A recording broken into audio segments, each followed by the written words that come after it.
All right, guys, look what just came, and it's the standalone harness for the single cab.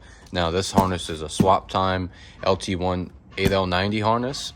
I didn't buy it from Swap Time, bought it from a guy off Facebook. Wound up getting it on a really good deal, shipped directly to my door. So let's open it up and make sure everything is in here and everything is good to go.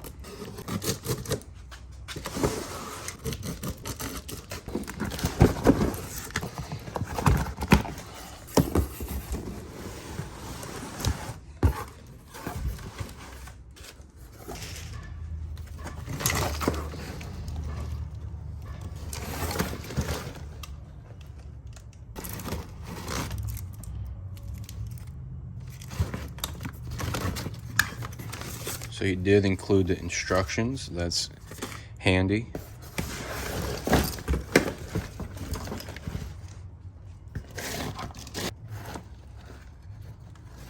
All right.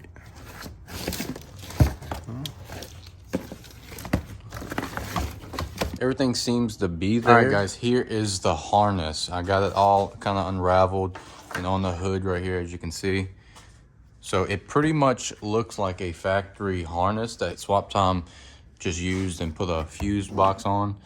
You know, did a couple other things and make it standalone, which is good because then it's all factory. It's all got GM quality wires. So even though some GM things aren't quality, it still works pretty good. I mean, these things go for years and years without electrical issues. Usually it's just a dash issues. So everything seems to be there. Everything seems good. A lot of this stuff looks like he redid. So really the main engine harness doesn't look too complicated as far as being standalone. Really just looks like there's a fuse box added. The only thing that looks really custom is this stuff. So let's get this thing put on and see if we can get this thing running today. Harness undone, get this lid off and try to fish the harness out. We already had the trans and stuff undone, and try to get the standalone on there before today is over with, and hopefully this thing runs.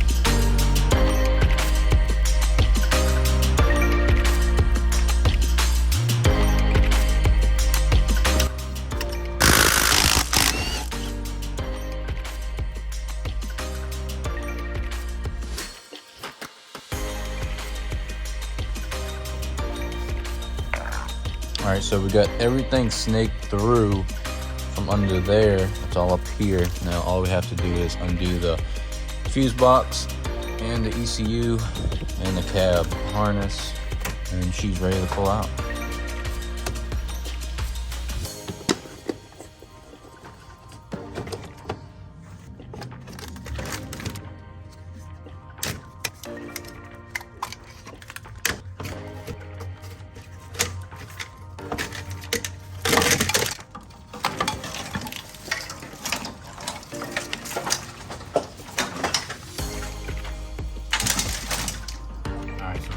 Harness out. We're about to slap a new harness in, get it back together, and see if this thing will run. Hopefully it will run, because I don't even know if this engine runs. I don't even know if the transmission works yet. I literally just bought it out of some dude's garage, and I took his word for it. Way too much money to take somebody's word, but it's a chance you got to take.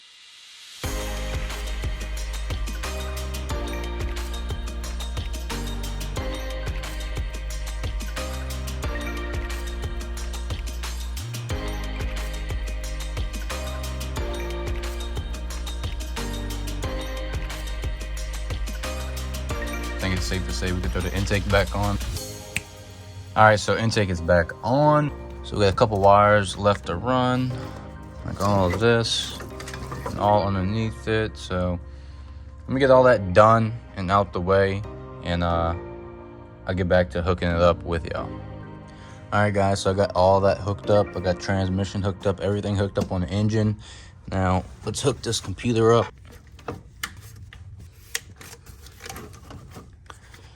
All right, so it's pretty much Pretty simple. You got the AC and then the starter. And there's one missing that goes here. This is the plug that goes in there, and this pink is a ignition. And I need this blue right here for the brake, as you can see.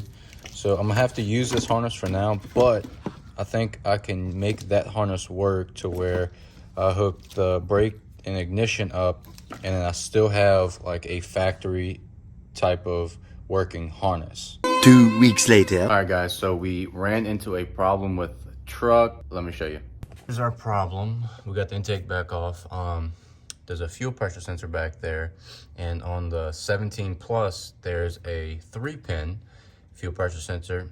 On the 14 through 16, there's a 4-pin. So we have a 19 engine, which means we have a 3-pin fuel pressure sensor, and we need a 4-pin for our 16 ECU and our 16 model standalone harness. Now, another way you can determine on the harness is if it's missing a pin. Oh, no, it has full pin or missing a pin, which I'll show you. So as you can see, this one is full of pins. This means that it's for a 4-pin fuel pressure sensor, which is, this is a 3-pin and this one's missing. As you can kind of see down there, it's missing a pin in that corner. Yeah, well, that means it's a 3-pin harness. So we're gonna have to change this whole fuel rail and harness and the sensor, just because this sensor is different. You can't just swap sensors and harness. The sensor is different. So here we have the new fuel pressure sensor with rail and harness all in one bunch, picked up for $100 off Amazon. As you can see though, this thing has 4 pins on the sensor. And what I meant by this sensor is different, like it literally is different. It don't have the right threads. It don't have the right hole when you take it out. Like it's a bigger or smaller hole on one of them. Did a little research before actually going through with this to make sure. And I knew about the 4-pin, the 3-pin issue, but I didn't really know too much on that. So that's a big issue that I had to deal with either way. So this is why I want to do standalone, so I know I can eliminate certain things. So when I get this thing running and driving, I will focus on getting it fully functional like it should be with the factory harness. But for now, like I said, I'm going standalone so we can work most of the kinks out. All right, guys, so we're gonna get this thing knocked out real quick so we can see if this thing actually runs.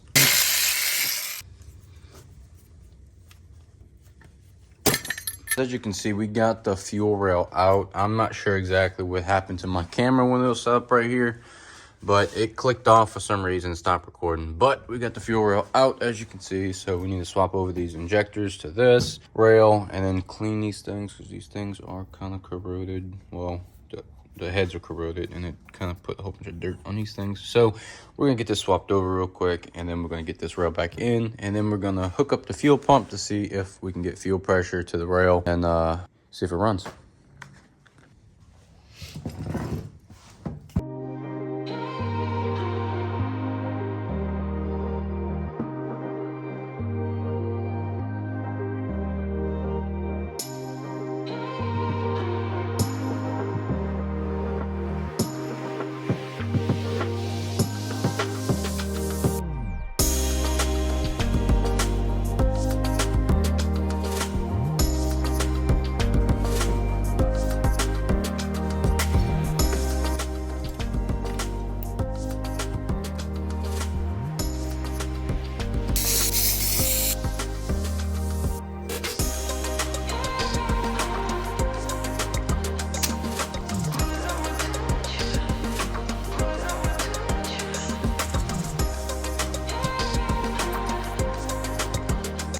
All right, guys, so as you can see, we got the fuel rail put on perfectly nice.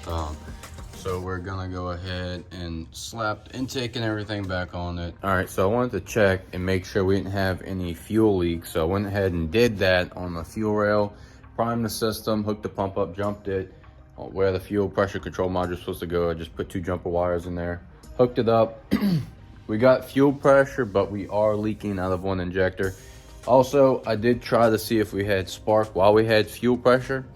we're not leaking horrible, just a little bit, and we still don't have any spark. So I'm gonna go back into the tune file and see if I deleted something wrong in the vats to make sure I didn't, because it should at least have some kind of spark, I feel like. So let's get that done. All right, guys, I am stupid. I went back into the computer and I actually found that I did not fully delete the vats. So that's been one of my main issues all along. Yeah, it's on me, but now we are getting spark. We're about to attempt to start it, and let's pray she runs.